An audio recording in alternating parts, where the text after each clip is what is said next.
नमस्कार, सर्वमंगलम टीवी पे सभी दर्शकों का पुनः एक बार स्वागत है। आज हम बात करेंगे शिवरात्रि पर। क्या है शिवरात्रि और कैसे बनाते हैं शिवरात्रि और क्या महत्व है शिवरात्रि के। आइए जानते हैं। हमारे साथ में है आचार्य श्री गिरीश व्यास जी, जो कि हमें शिवरात्रि का महत्व बताएंगे और शिवरात्रि कैसे बनाई जाती। साथ ही एक टिप्स आप दर्शकों को वो भी देंगे कि कौन सी राशि के लिए यह शिवरात्रि कितनी फायदेमंद और लाभकारी है। आचार्य जी, आपका बहुत बहुत स्वागत है सर्वमंगलम टीवी पर। शिवरात्रि क्या है, शिवरात्रि का महत्व और कैसे मनाई जाती है शिवरात्रि।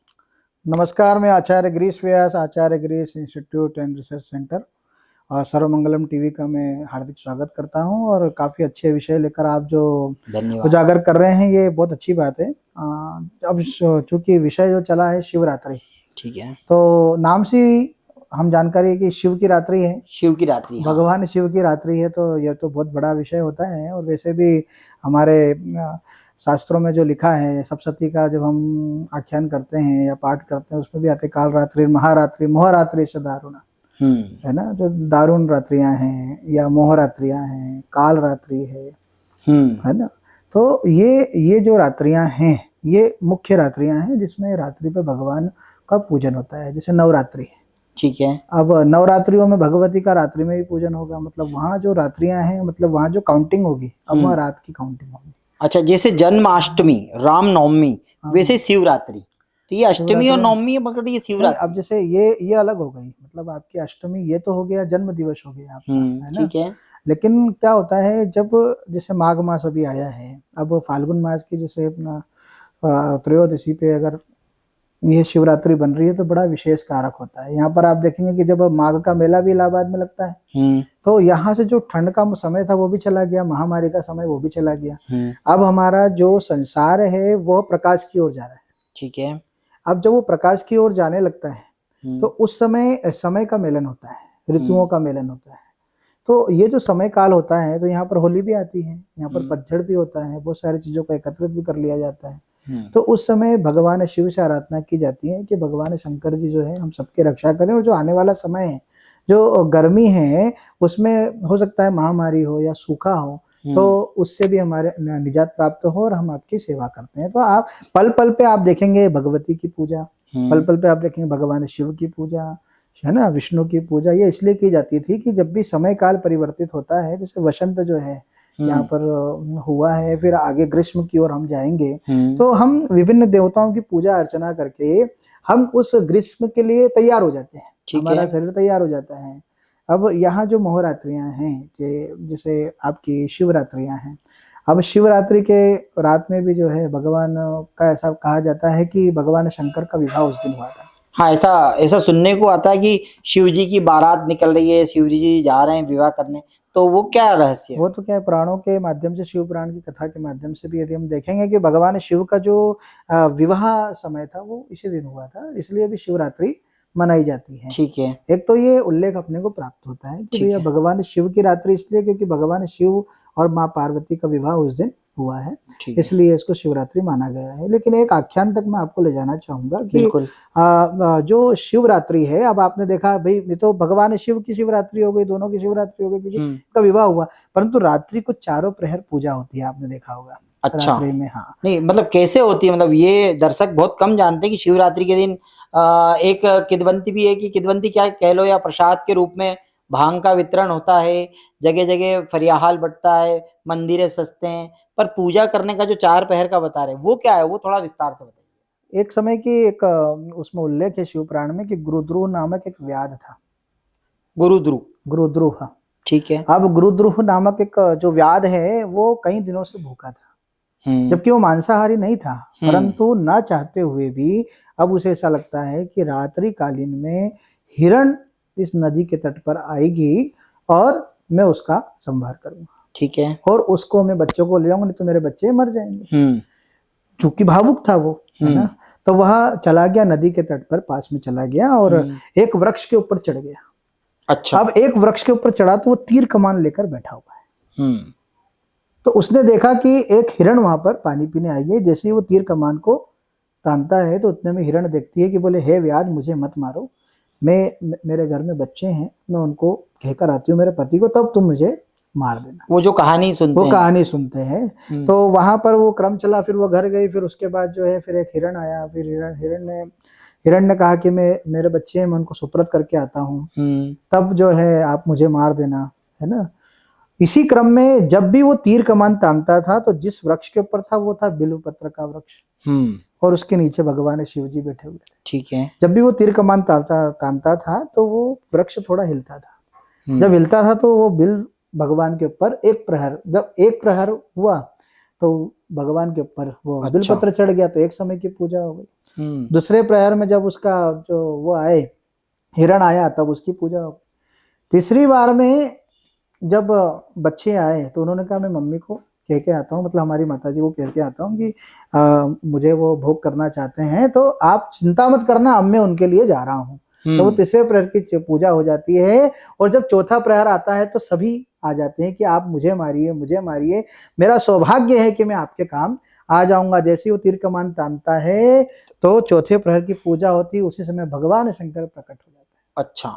अब भगवान शंकर जब प्रकट हुए तो भगवान शंकर ने कहा कि जाने अनजाने में तुमने मेरी चारों प्रहर की पूजा कर ली। तो ये रात्रि में करते हैं? ये रात्रि में पूजन हो जाता है। रात्रि के चारों प्रहर शिवरात्रि की पूजा हो जाती है। तो फिर इसको वरदान दिया कि तुम आगे जाके जो है आप लकड़हारा बनना और आपका उद्धार होगा। तो वही सत्यनारायण की कथा में कथा आती है। अच्छा, तो लकड़हारा जो था वो गुरु रुद्र था। गुरुद्रुव था। तो लकड़हारा था, वो लकड़ी काट काट के करता था। तो यहाँ पर वो कथा यहाँ से जुड़ती है। तो शिव जी से जुड़ करके सत्यनारायण की कथा बनी। सत्यनारायण कथा। फिर वो भगवान विष्णु की पूजा करता है कि मेरे शिव जो कहते हैं मेरे आराध्य हैं, आपको उनका सानिध्य प्राप्त होगा और फिर आपका जो अगला जन्म होगा उसमें भगवान स्वयं आपसे मिलेंगे।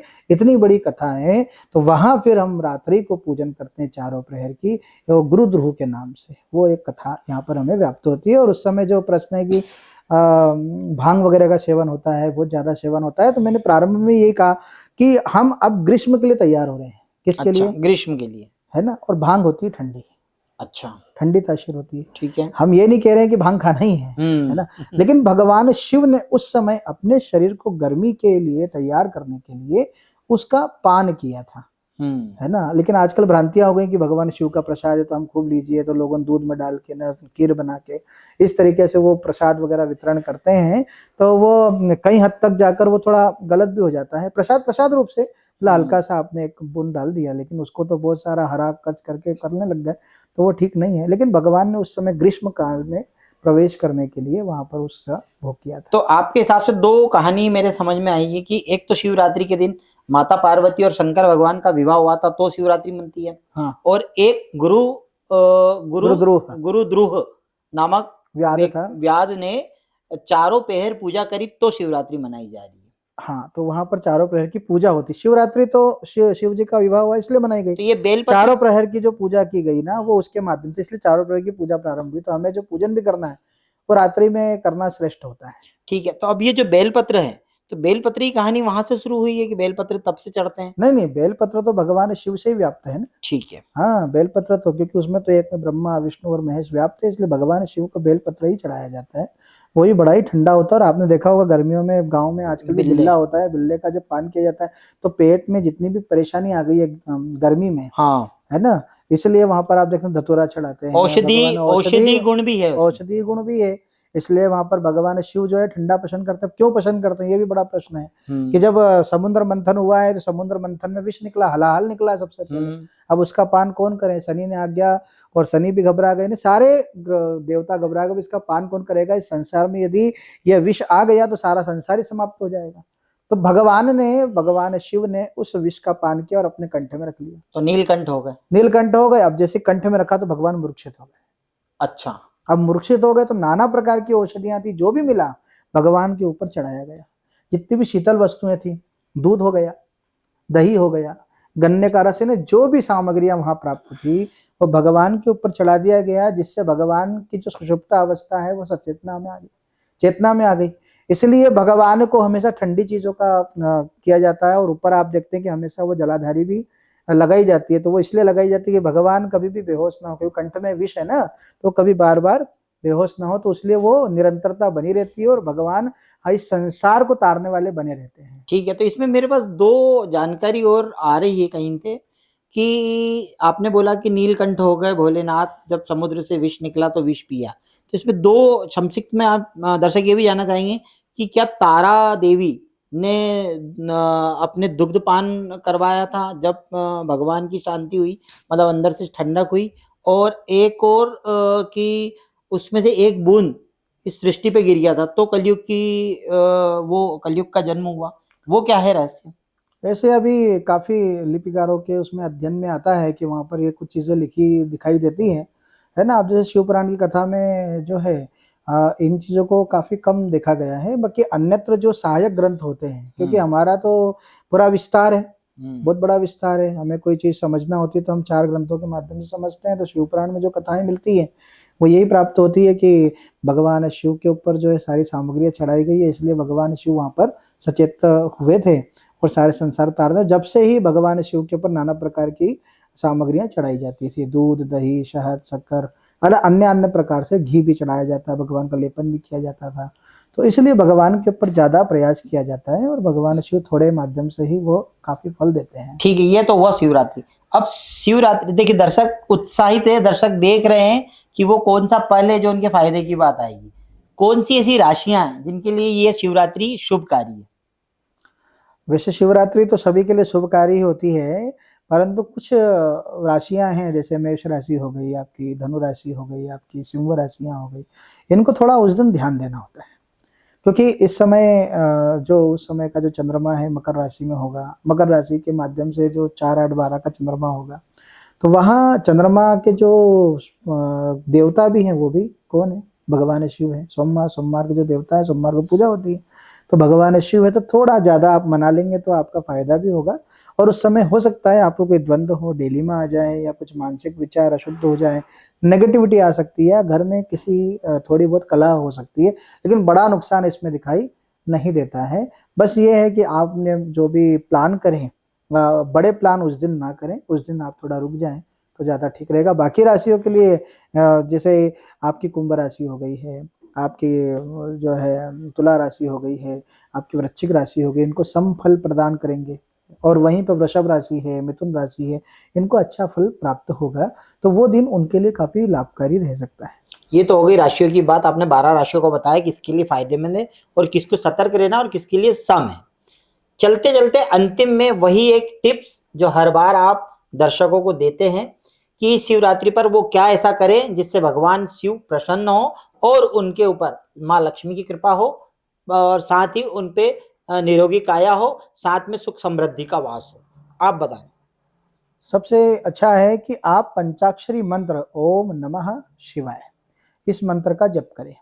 तो ये मंत्र का जप करें, एक माला जरूर करें, और भगवान शिव के मंदिर में जाएं और सारी नाना प्रकार की आजकल सामग्रियां, सारी पुड़ियां मिल जाती हैं, उनको लेकर जाएं। और जो ऋतु फल होते हैं, उस समय के जो फल होंगे, ऋतु फल होंगे, उसे लेकर जाइए। बिल पत्र है, धतूरा है, और थोड़ा भांग भगवान को वहां पर सबसे पहले आप भगवान पे जल चढ़ाइए। फिर भगवान को आप तिलक वगैरह करके आप नैवेद्य चढ़ाइए। नैवेद्य के बाद आप जो भी सामग्री लाएं भगवान को करें, और भगवान को थोड़ा मलें। हाथों से मलने से ऐसा भी कहा जाता है, हमारे बड़े बुजुर्ग कहते थे कि हाथों की रेखा जो है भगवान शिव का मालिश करने से बदल जाती है। तो भगवान आपके जीवन में आए हुए सारे कष्टों को दूर भी करेंगे, और भगवान की आरती करें, और कोशिश करें कि सायं काल में आपका पूजन हो, तो वो बड़ा ही श्रेष्ठ कहलाएगा। इसलिए शिवरात्रि। बहुत बहुत धन्यवाद। तो ये थे हमारे साथ में आचार्य गिरीश व्यास जी, जिन्होंने शिवरात्रि का महत्व बताया, कैसे मनाई जाती है शिवरात्रि, और शिवरात्रि का वो रहस्य जो कि शिव पार्वती शंकर भगवान और माता पार्वती का विवाह हुआ था, साथ ही गुरुद्रोह की कथा भी सुनाई, और 12 राशियों का फल भी बताया। धन्यवाद।